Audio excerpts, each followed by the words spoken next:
আমার একটা ছোট্ট মেয়ে ছিল, কন্যা সন্তান, আমার সাথে সবসময় কাটাইতো, আমার খুব সে ভালোবাসতো, আমাকে ছাড়া সে থাকতে পারতো না। আমি মেয়েটার প্রতি আসক্ত হয়ে গেলাম, ভালোবাসায় আমি একেবারে পাগল পারা হয়ে গেলাম। আমি ছোট্ট মেয়েটাকে না দেখলে আমার ভালো লাগতো না। আমি একদিন বরাতের রাত্রিবেলা মদ্যপান করি, খুব মনোযোগ দেন মাতার বাড়ির মুসলমান, বরাতের রাত্রিবেলা মালিক ইবনে দিনার মদ পান করতেছে। তাহলে কি পরিমাণে সে নিকৃষ্ট মানুষ ছিল। বরাতের রাত্রি মদ পান করতেছে,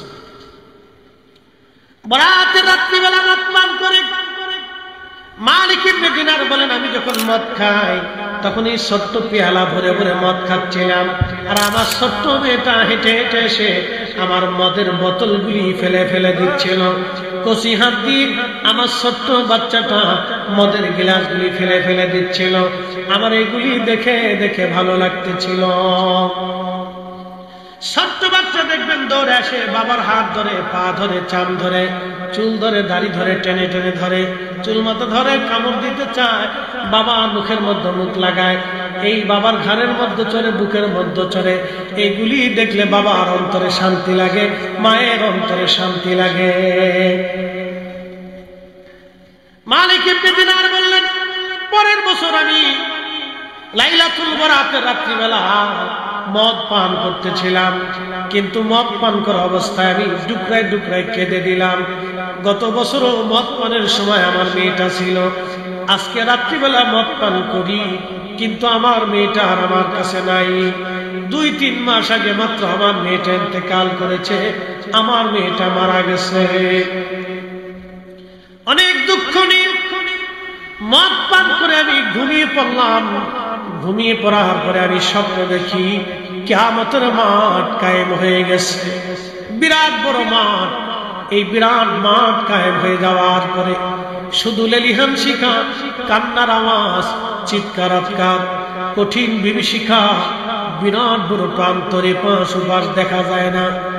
জায়গায় জায়গায় আগুন জ্বলতেছিল, জাহান্নামের গর্জন কতই না কঠিন।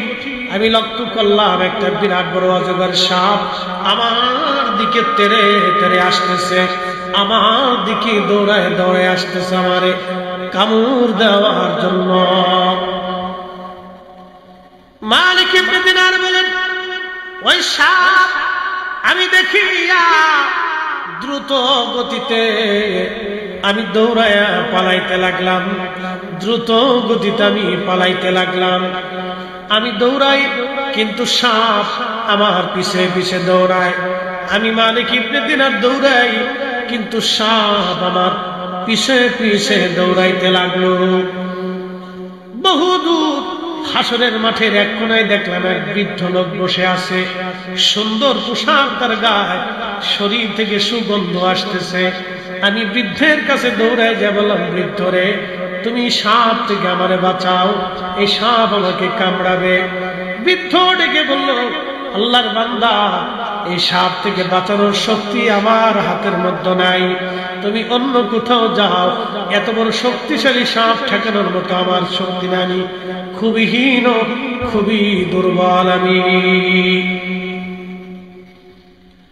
মালিক ইবনে দিনার বলেন, দুনিয়ার মানুষ আমি দ্রুত গতিতে দৌড়াইতে লাগলাম, আরো সাপ আমার পিছে পিছে দৌড়ায় আমাকে ধরার জন্য। আমি দেখলাম মনোরম বিরাট বড় একটা প্রাসাদ দেখা যায়। ওই প্রাসাদের সুন্দর সুন্দর কামরা, জমরদ, ইয়াকুত, সোনা রূপা দিয়ে বানানো খুবই দামি বিল্ডিং। এই বিল্ডিং এর ভিতরে হাজার হাজার লক্ষ লক্ষ ছোট ছোট বাচ্চারা খেলাধুলা করে। ওই বিল্ডিং এর পাহাড়ে একজন ফেরেশতা, দরজার দিকে আমি দৌড়ে যাচ্ছি আশ্রয় নেওয়ার জন্য। তখন ওই ফেরেশতা ডাক দিয়ে বলল, একজন আল্লাহর বান্দা বিপদগ্রস্ত হয়ে আমাদের বিল্ডিং এর দিকে, প্রাসাদের দিকে দৌড়ায় আসতেছে। ও বাচ্চারা, তোমরা বের হয়ে আসো, এই লোকের কারণে কোনো আমানত হয়তো এই প্রাসাদের মধ্যে আছে, এই ব্যক্তির কোনো আমানত এই প্রাসাদের মধ্যে আছে বিদায় এই লোকটা এই প্রাসাদের দিকে আল্লাহ তাআলা ধেয়ে নিয়ে আসতেছে, তোমরা বের হয়ে সাপ থেকে বাচ্চা এই লোক থেকে বাঁচাও। তখন দরজা খুলে দেয়া হলো, আমি দৌড়াইয়া বিল্ডিং এর মধ্যে ঢুকলাম। ঢুকার পরে দেখি হাজার হাজার বাচ্চারা আমার দিকে দৌড়ে আসে। আমি তাকায় দেখলাম আমার ছোট্ট মেয়েটা, যেই মেয়েটা মারা গিয়েছিল, ওই মেয়েটাও আমার সামনে এসে দাঁড়ায় গেছে। চিৎকার মেরে ধরে বলেন আল্লাহু আকবার। তুমি রহমান, তুমি মেহেরবান, বলেন তুমি রহমান, তুমি মেহেরবান। অন্ধকারে না শুধু তোমারই গুণগান, অন্ধকারে না শুধু তোমারই গুণগান, বুঝেও বুঝে না তবু শান।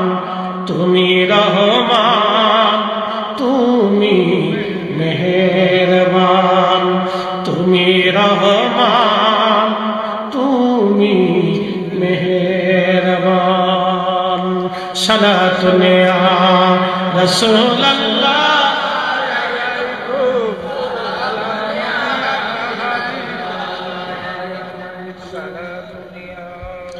হযরত মালিক ইবনে দিনার বলেন, আমার মেয়েটা ওই সাপটাকে দেখে ধরতে গেল, দ্রুত গতিতে সাপ পালিয়ে চলে গেল। আমি বসে গেলাম প্রাসাদের মধ্যে। আমার মেয়েটা আমার কোলের মধ্যে বসিয়ে আমার দাড়ি ধরে ধরে টানতেছিল আর বলতেছিল, আব্বু এখনো কি তোমার সময় হয় নাই পাপ কাজ থেকে ফিরিয়া, অন্যায় থেকে ফিরিয়া তুমি ন্যায়ের পথে আসবা? এখনো কি তোমার সময় হয় নাই তুমি নেশা থেকে ফিরে আসবা? যুবকেরা, নেশা, জুয়া, নিকৃষ্ট কাজ থেকে যদি আপনি না ফিরেন, আপনার কপাল বিরাট বড় মন্দ। এ দুনিয়া অল্প সময়ের জন্য, সামান্য সময়ের জন্য আমরা দুনিয়াতে আসছি। এ দুনিয়া কিছুই না। এই দুনিয়া থেকে আমরা সবাই কবরে চলে যাব। মাতার বাড়ি গোরস্থান আছে না নাই? বাবাজি কত বছর আগের গোরস্থান? বয়স কত? গোরস্থানের বয়স কত হবে? এই গোরস্থানের বয়স কত? 200। আপনি হয়েই তো দেখতেছেন না, আপনি তো হয়ে, আপনার তো হয়েই দেখতেছেন। তাহলে আপনার বয়স কত? 70। তাহলে 200 বছরের আরো উপর। হ্যাঁ, আল্লাহ 400 400-500 বছর আগের গোরস্থান। যুবকদেরকে বলি, নেশা দ্রব্য যারা করেন, জুয়া যারা খেলেন, খারাপ কাজ যারা করেন, তারা শুনে নেন। এই 500 বছর আগে এই গোরস্থানের মধ্যে যারা সমাহিত করা হলো, আজকে তার অস্তিত্ব কবরের ঠিকানা পর্যন্ত দুনিয়াতে নয়।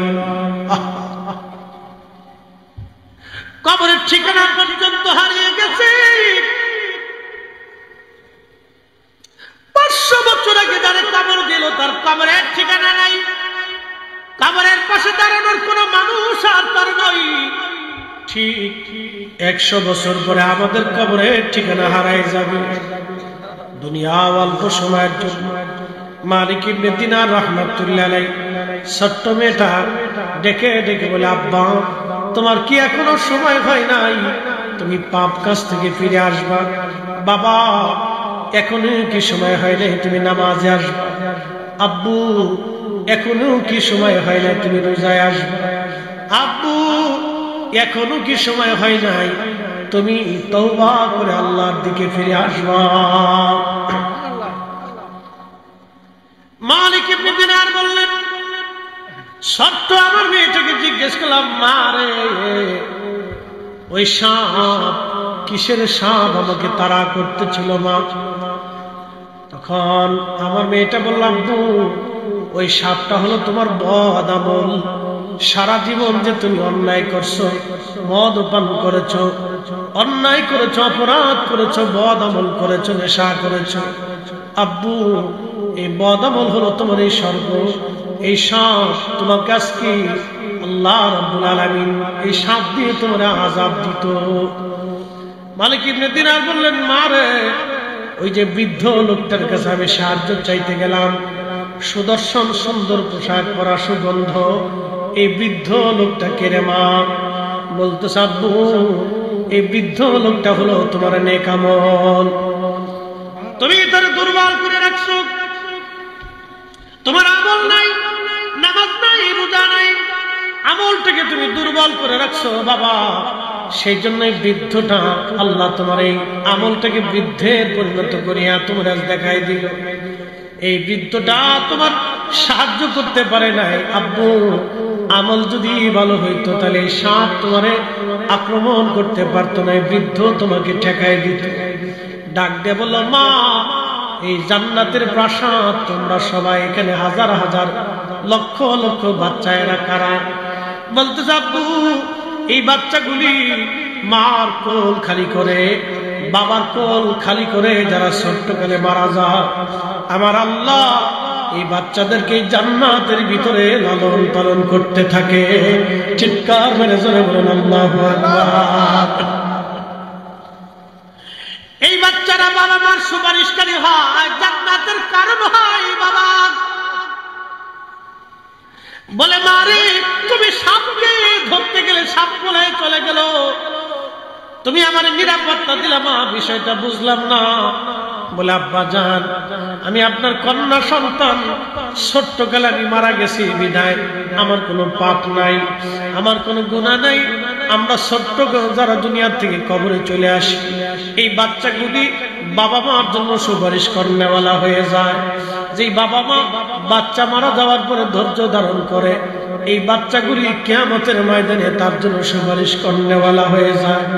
আব্বাজান, সেই জন্য আজকে তোমার উপকার করতে পারলাম, তোমার আজকে সর্প থেকে বাঁচাইলাম, আজকে তোমার আমি জান্নাতের আমাদের ঘরের ভিতরে তোমাকে বসাইলাম।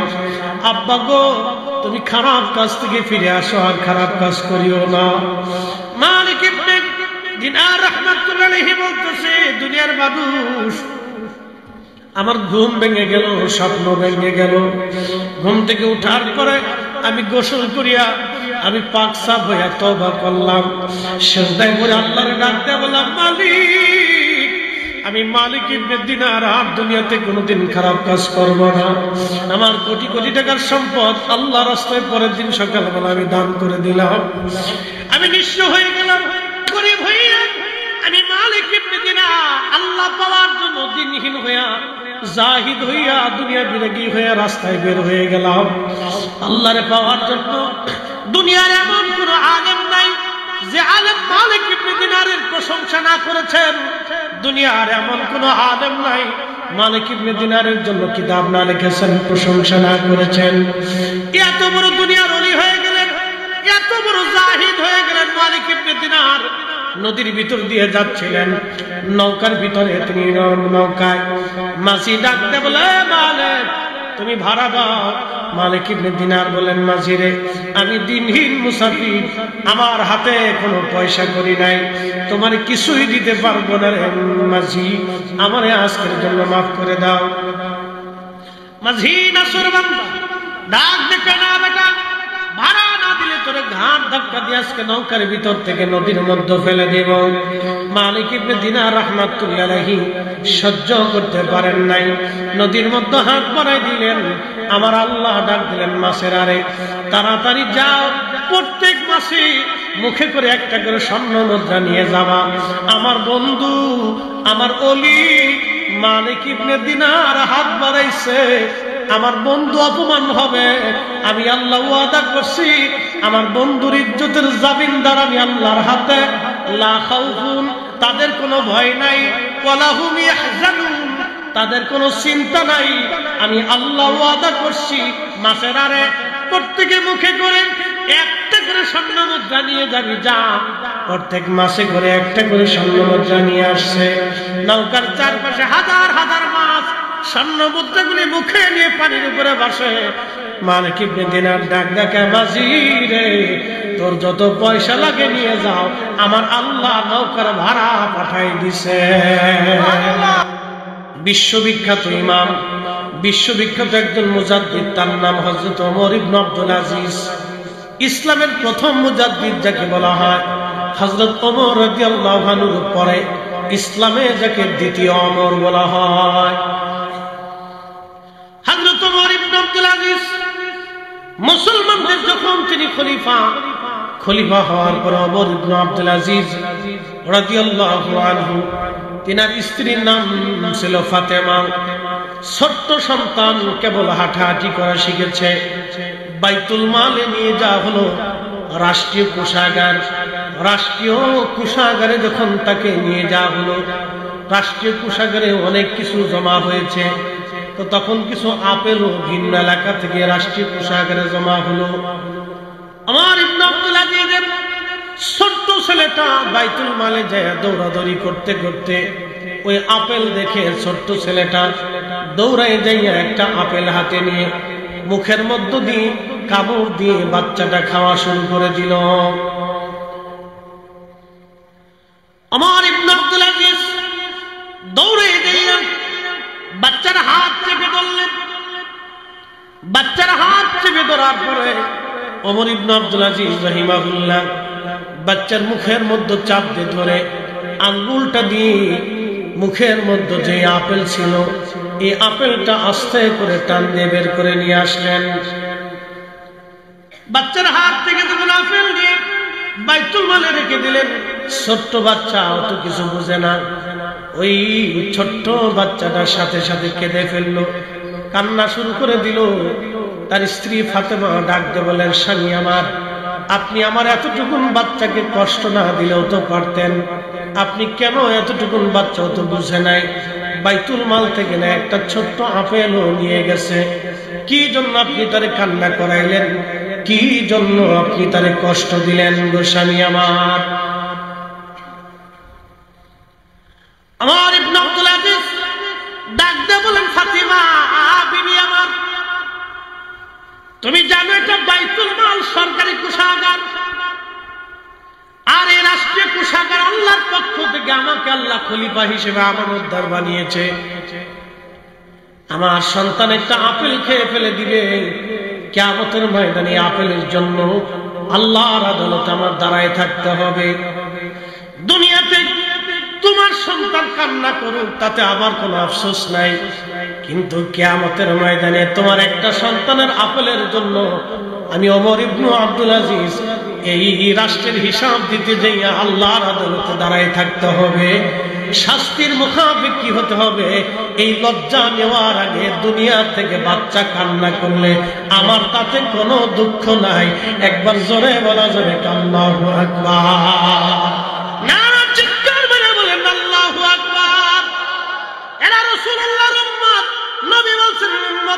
কিয়ামতের আলামতের একটা আলামত হলো ওয়াদাউল আমানা, আমানতের খেয়ানত হবে, আমানতের খেয়ানত হবে, আমানতের খেয়ানত হবে। স্ত্রী স্বামীর আমানত নষ্ট করবে, স্বামী স্ত্রীর আমানত নষ্ট করবে, ভাই ভাইয়ের আমানত নষ্ট করবে, বোন ভাইয়ের আমানত নষ্ট করবে, বাবা সন্তানের আমানত নষ্ট করবে, সন্তান বাবার আমানত নষ্ট করবে, মা সন্তানের আমানত নষ্ট করবে। কল্পনা করতে পারবেন আমেরিকার একটা নারী তার বাচ্চাটাকে আমেরিকার একটা নারী তার 6 মাসের বাচ্চাটাকে ঘরের মধ্যে বন্দি রেখে তার বয়ফ্রেন্ডের সঙ্গে 10 দিনের সফরে সমুদ্রে ঘুরতে গেল।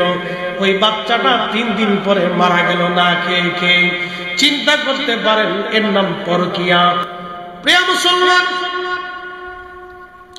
খুবই মনোযোগ দিয়ে শুনে যাবেন। সৃষ্টির একটু পরিক্রমা থেকে আলোচনা করে আমি আবার অন্যদিকে আলোচনায় চলে যাব। মনোযোগ দেন।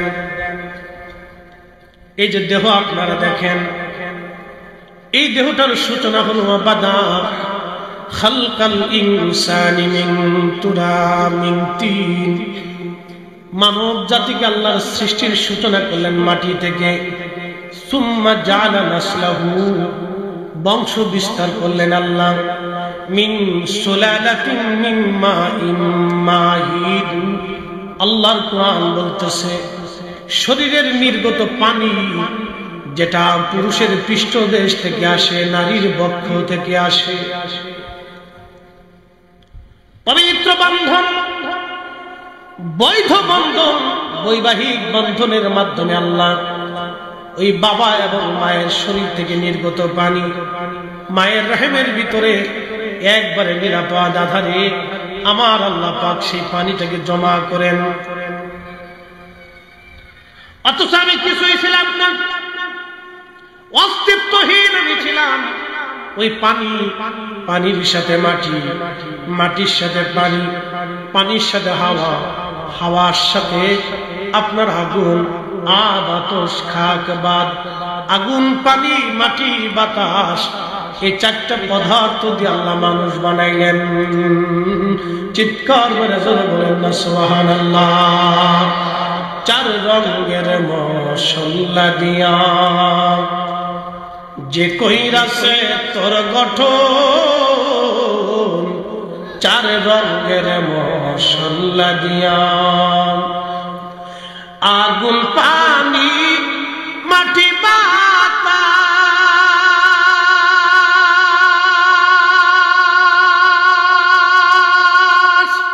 একযোগে করিয়া প্রকাশ। আগুন, পানি, মাটি, বাতাস একযোগে করিয়া প্রকাশ। ওরে দেখলি না তুই কইরা তালাশ, ওরে দেখলি না তুই কইরা তালাশ, কোন জায়গা সে মহাজন। চার রঙের মশলা দিয়া, চার রঙের মশলা দিয়া যে কইরাছে তোর গঠন, চার রঙের মশলা দিয়া। সালাতুন ইয়া রাসূলুল্লাহ,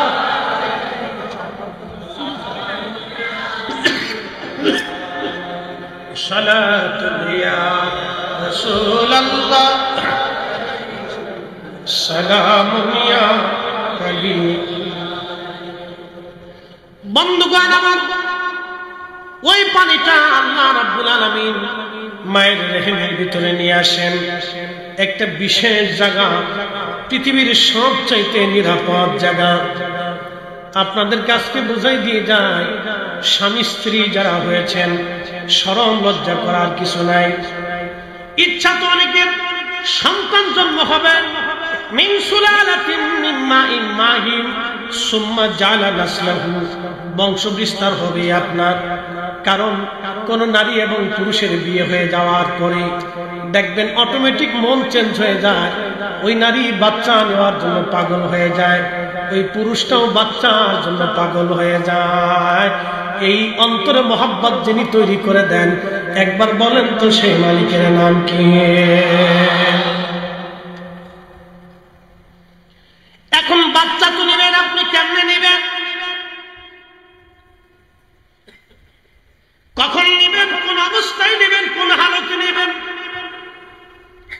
এই বিষয়টা যদি আপনি বুঝতে পারেন এবং আমল যদি আপনি করতে পারেন, তাহলে আপনার বাচ্চা মেধাবী হবে, আপনার সন্তান আমলদার হবে, আপনার সন্তানটা পরহেজগার হবে, আপনার সন্তান আল্লাহওয়ালা হবে। এই মাসালাটা বুঝে যাওয়াটা জরুরি। আমাদের বাড়িবাসী মা বোনেরা শুনিয়ে যান, বেহায়াপনা, বেপর্দা, জিনা, নাপাকি, হারামি, শারাবি, খারাবি থেকে ভালো কিছু আশা করা যায় না। আল্লাহু আকবার, ভালো কিছু আশা করা যায় না। এরপরে আল্লাহ রাব্বুল আলামিন বললেন, বান্দারে তুমি শোনো, আমি রাব্বুল আলামিন সুম্মা জাআলনাহু নুতফাতান ফি করারিন মাকিন।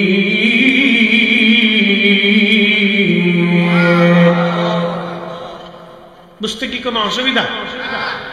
একসাথে বলি তো আল্লাহু আকবার। বেশি রাত হয় নাই, সারা রাত যদি না হয় তাহলে হবে? সারা রাতের দরকার আছে, আসেননি আপনারা? মাতার বাড়ির একটা অভ্যাস আছে, তাবরক ছাড়াই চলে। অনেক জায়গায় তাবরক না দিলে বসেন। আপনাদের এই গুণটা খুব ভালো, আপনারা বেশ মাশাআল্লাহ এই তাবারক ছাড়াই আলহামদুলিল্লাহ যথেষ্ট পরিমাণে শ্রোতা মাতার বাড়িতে উপস্থিত। এটা একটা ভালো দিক। আপনার নসিহত শুনে, ওয়াজ শুনে, আজকে আমারটা শুনবে খুব মনোযোগ দিয়ে কথা শোনার জন্যই আপনারা আসছেন। আমি কোরআন থেকে বলতেছি।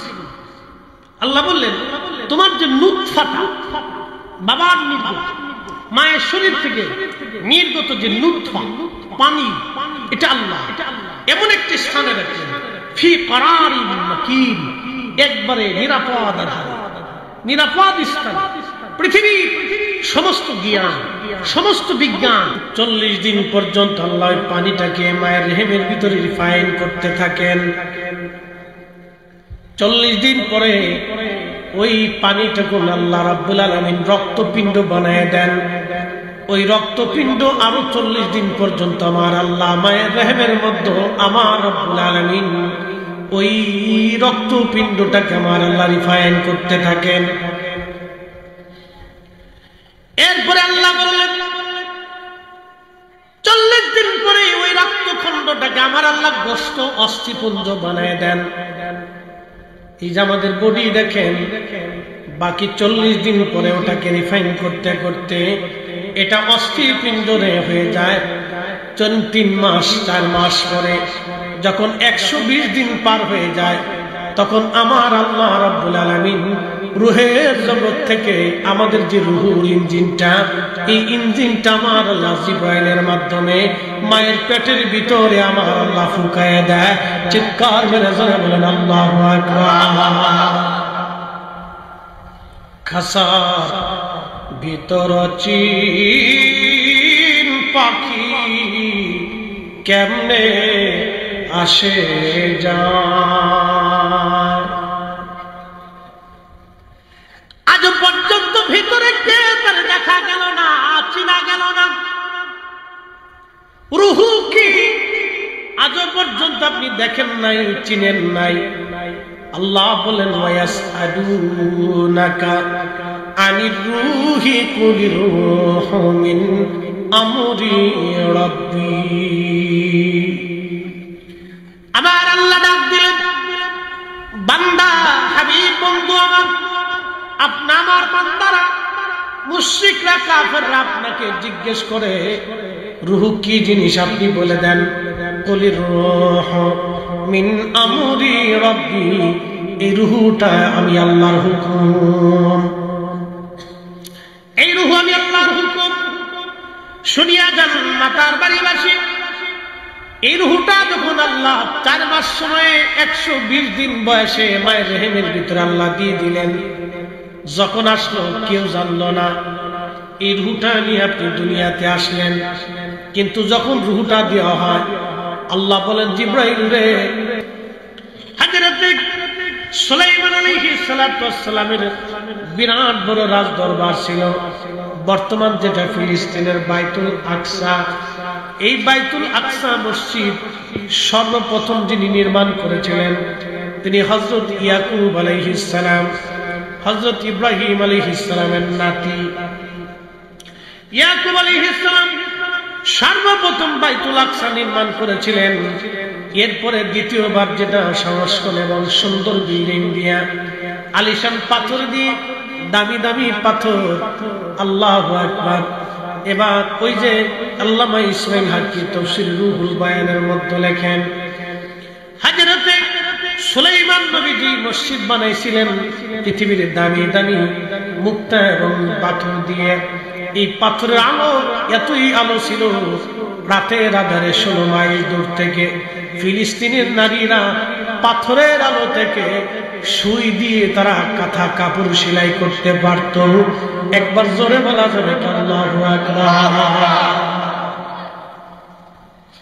আজ পর্যন্ত বিজ্ঞানে যেটা সম্ভব হয় নাই, সেটা সুলাইমান নবী দেখাই দিয়ে গেল। তেলের গাড়ি তেলে চলে,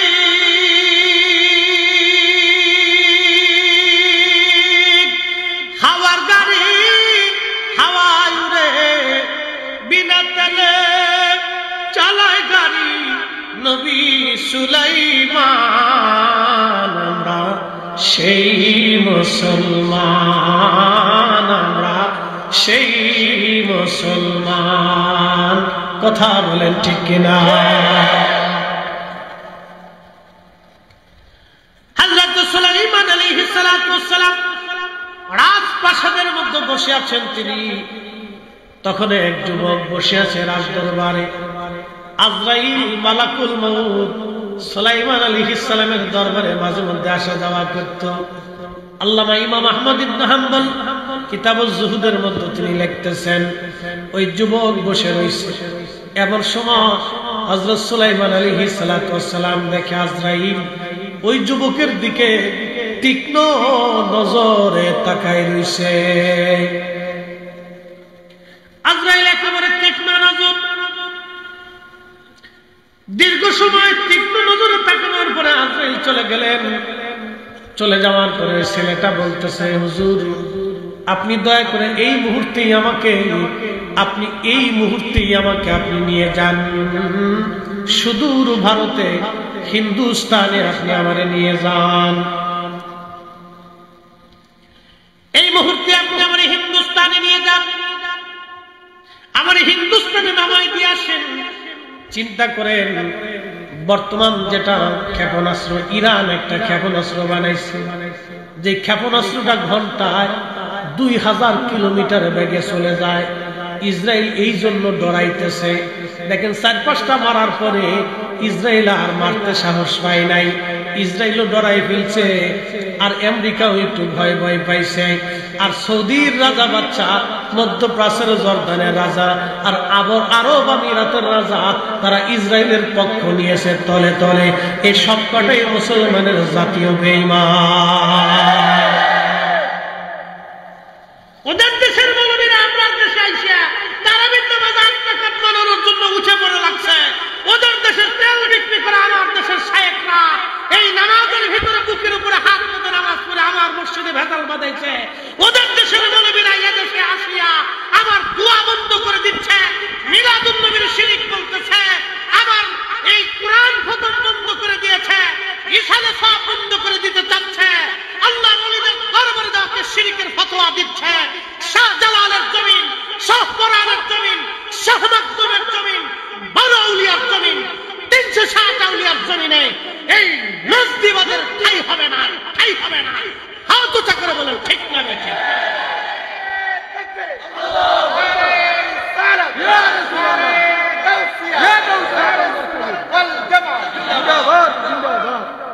আপনাদের বুঝতে কোনো অসুবিধা? ফিলিস্তিনের বাচ্চারা 75 বছর ধরে তারা ইসরায়েলের কাছে মাথা নত করে নাই। আজও গাজার মুসলমান নির্বিচার শহীদ হয়েছে।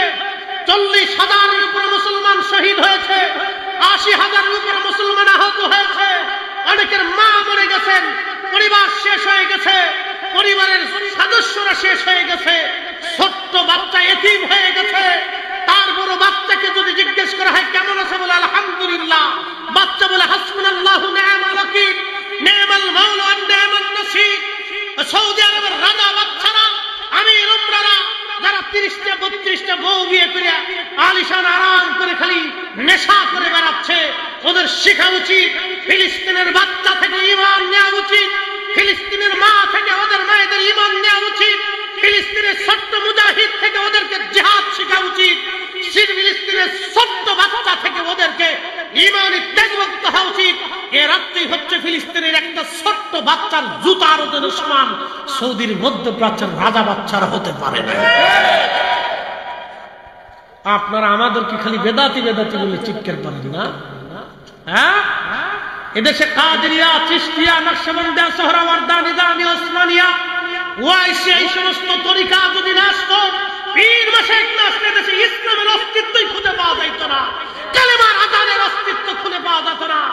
আপনি যান, এখনো ভারতে বহু মুসলমান নির্যাতিত হয়, বহু পৃথিবীর বহু স্থানে মুসলিমরা নির্যাতিত হয়, চীনের মুসলিমরা নির্যাতিত হয়, কাশ্মীরি মুসলিম নির্যাতিত হয়, রাশিয়া মুসলিম নির্যাতিত হয়, আমেরিকা মুসলিম নির্যাতিত হয়, ইউরোপে বহু দেশ আছে আযান পর্যন্ত দিতে দেয় না, নাগরিক ব্যক্তি অধিকার পর্যন্ত হরণ করে নিয়েছে।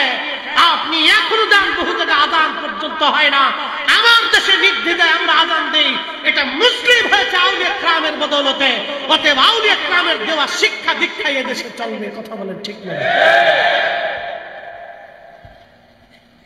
শাইখে ইসরায়েলি আমার দেশে এসে তারাবির নামাজ কমানোর জন্য মাঝে মধ্যে আমরা একটা গল্প বলি, এক বেটা প্যান্ট কিনছে 2 ইঞ্চি লম্বা, তো স্ত্রীকে ডাকতে বলেন, বিবি সাহেব এই প্যান্ট তো 2 ইঞ্চি লম্বা হয়ে গেছে, তুমি একটু কাইটে কমাই রাখো, কালকে অফিসে যেতে।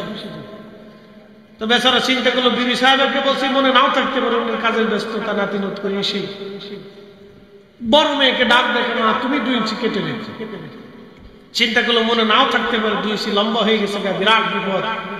মেজো মেয়েকে বলছে, মা তুমি 2 ইঞ্চি কেটে কমা রেখো। সেজো মেয়েকে বলছে, মা তুই 2 ইঞ্চি কাটিস। হযরতি ওই সুলাইমান আলাইহিস সালামের কাছে যুবক ডাকতে বলতেছে, হুজুর এই সময় দ্রুত গতিতে আমাকে হিন্দুস্তানে আপনি নিয়ে যান, হিন্দের জমিনে নিয়ে যান।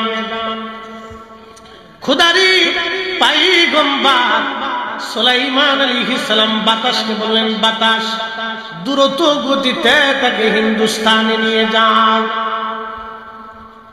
তাহলে চিন্তা করেন, ইরান ক্ষেপণাস্ত্র বানাইলো ঘন্টায় 2000 কিলোমিটার বেগে।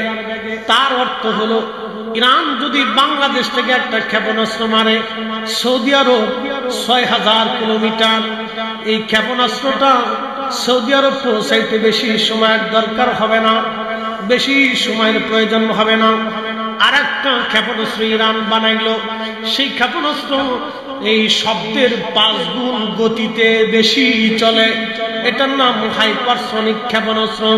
শব্দের থেকে 5 গুণ বেশি গতিতে এই ক্ষেপণাস্ত্রটা চলে। এই জন্য ইসরায়েল ভয় পাচ্ছে যে ইরান থেকে বসে বসে মারবে আর আমার ঘরের মধ্যে আইসা পড়বে, আমার কিছুই করার থাকবে না। এই জন্য ওরা যুদ্ধ বাধায় নাই, ভয়ে চুপসে গেছে। মুসলমান যদি একত্রিত হতো তাহলে আজকে এই মুসলমানের করুণ পরিণত হতো না।